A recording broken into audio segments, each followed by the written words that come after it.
Frères et sœurs, en ce dimanche 17 août 2025, 20e dimanche du temps ordinaire, l'Église nous propose la méditation de l'Évangile de Saint Luc au chapitre 12, versets 49 à 53. En ce temps-là, Jésus disait à ses disciples: « Je suis venu apporter un feu sur la terre, et comme je voudrais qu'il soit ainsi allumé.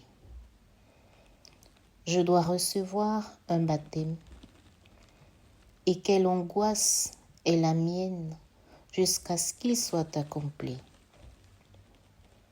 Pensez-vous que je sois venu mettre la paix sur la terre? Non, je vous le dis, mais bien plutôt la division. Car désormais, 5 personnes de la même famille seront divisées. 3 contre 2 et 2 contre 3. Ils se diviseront. Le père contre le fils et le fils contre le père. La mère contre la fille et la fille contre la mère. La belle-mère contre la belle-fille et la belle-fille contre la belle-mère. Acclamons la parole de Dieu. Louange à toi, Seigneur Jésus. Frères et sœurs, en écoutant cette page d'évangile, des questions surgissent à notre esprit. Ne dit-on pas que Jésus est le prince de la paix? N'est-ce pas ce même Jésus que nous prions chaque jour à longueur de journée pour qu'il nous apporte la paix dans nos cœurs, dans nos églises? N'est-ce pas celui-là qui, lorsqu'il apparaît à ses apôtres, à ses disciples, leur annonce « La paix soit avec vous ».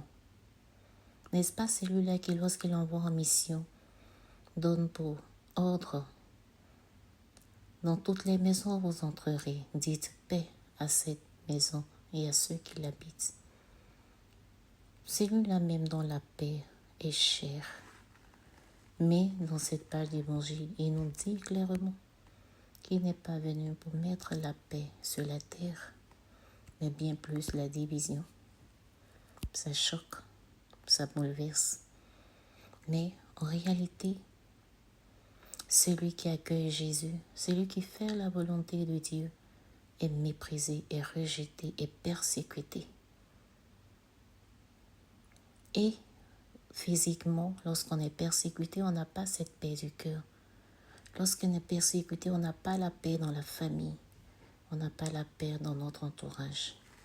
Mais Jésus nous rassure, nous console avec les béatitudes lorsqu'il nous dit « Heureux si l'on vous insulte, heureux si l'on vous persécute à cause de mon nom, car le royaume des cieux sera grand pour vous dans les cieux. » Autant être persécuté sur la terre, autant être méprisé, autant se retrouver seul parce qu'on dit la vérité, parce qu'on demeure dans le Christ, parce qu'on fait la volonté de Dieu, que de se détourner de la face de Dieu et avoir cette paix apparente du monde. Ce n'est pas la paix du monde dont le Christ nous parle ici. Jésus-Christ nous invite à rechercher la paix intérieure. Cette paix intérieure, c'est celle-là même que nous trouvons chaque jour dans la prière, dans la méditation de la parole de Dieu, dans l'oraison, dans la méditation du chapelet. Lorsque cette paix du monde est bafouée, est perdue, nous pouvons retrouver notre paix intérieure dans le Christ. Ne recherchons pas donc la paix du monde parce que c'est une paix apparente, mais mettons notre foi dans le Christ et demandons la grâce de l'Esprit Saint pour demeurer dans la grâce de Dieu, pour être attaché à Jésus, à sa parole, afin de vivre dans cette paix intérieure avec lui. Amen.